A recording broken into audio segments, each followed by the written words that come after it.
Why did Alex decide to keep his identity hidden from the guests at the banquet? What is the relationship between Graham and Alex? Are you sure? You almost died. Don't you hold Ken responsible at all? Lincoln asked Alex. Alex looked at his grandfather seriously in the eye and said, "Not at all." He shook his head and continued, "Even if I died, it wouldn't have been Mr. Stokes' fault. His responsibility is to help the Ambrose family manage the business and take care of the East Coast direct affairs, not my safety. Punishing Mr. Stokes isn't only unfair, it'll also unsettle and demotivate everyone who works for us." This surprised Lincoln, and he started to wonder if he was getting too old to run his family business empire.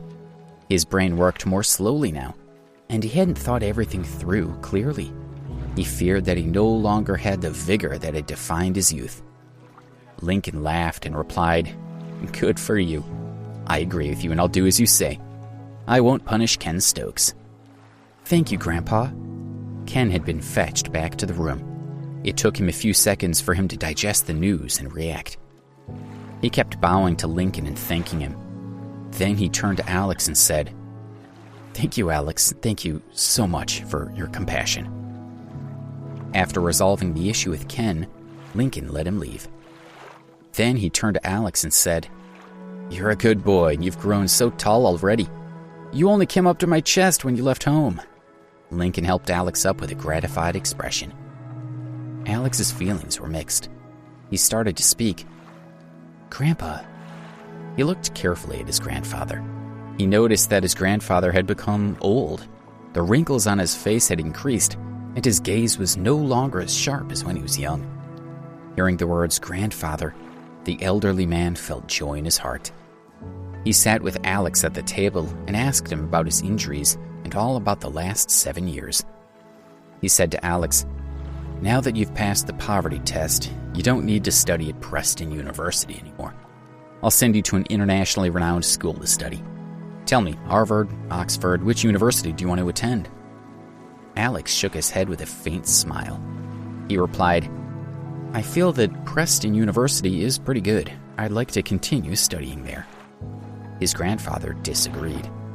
"At Preston? Child, you must understand that in the future, you will inherit unimaginable wealth. Your other brothers are already studying in the most outstanding universities abroad. Do you really want to stay in a place as small as Preston University?" "Who said that a first-rate university abroad would suit me better than Preston? At least, I don't think it would," Alex shrugged. Lincoln was satisfied with Alex's answer. He responded, "Good, you have guts. You are indeed my grandson." The grandfather and grandson talked for more than an hour at the Seabreeze restaurant before Alex took the initiative to leave.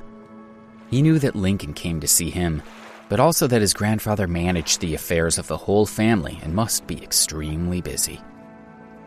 Lincoln stood in front of the window, looking at the scenery in the distance with a self-satisfied smile. "You seem to be especially pleased with Alex.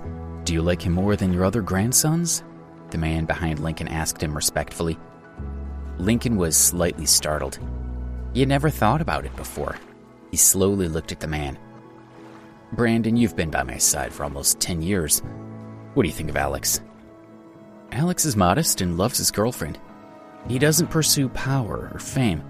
This is the difference between him and your other grandsons. It's also his advantage." Brandon bowed slightly as he spoke. "Advantage?" Lincoln asked with a faint smile. "Forgive me, I said too much," Brandon said with humility. "Oh, you don't have to be afraid. There's nothing you can't say to me." Lincoln's gaze turned outside the window again. "I'm very aware that my body's getting old. In the next few years, I will definitely have to choose my successor as the head of the Ambrose family. Alex does indeed have an advantage in terms of personality and quality, but there's still time. No one can really predict what will happen in the future." Leaving the Seabreeze restaurant, Alex had headed straight for Debbie's room. By this time, Justin and Debbie had gotten to know each other quite well. The cheerful Justin was impressed with her. Seeing that Debbie had finally woken up, Alex was pleased. "Alex, where did you find such a delightful girlfriend?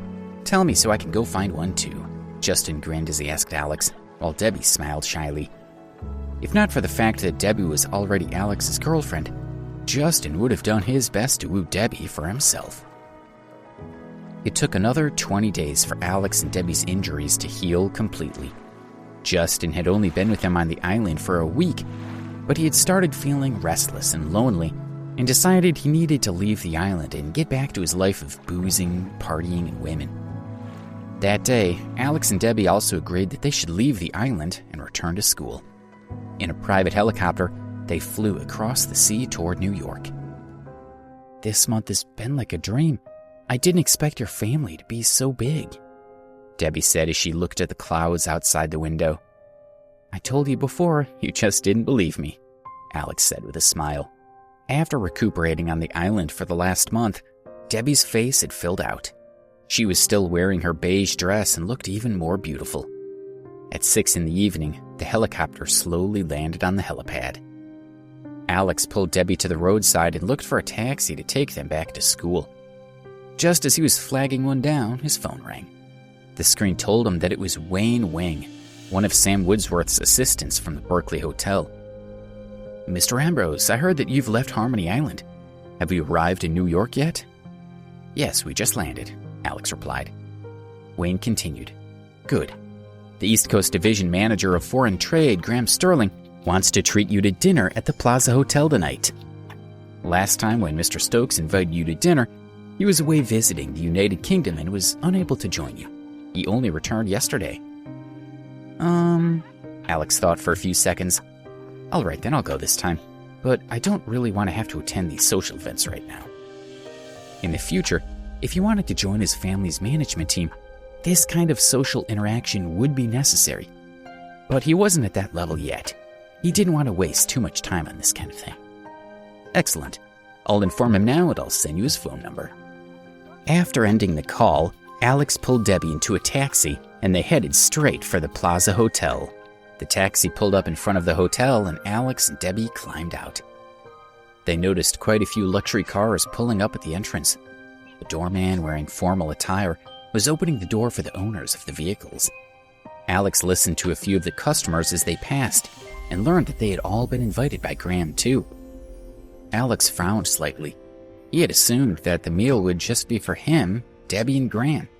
He hadn't expected so many people to be invited. He stepped to the side and called Graham, asking him to come out and speak with him immediately. A few seconds later, a middle-aged man in a smart suit came out of the hotel.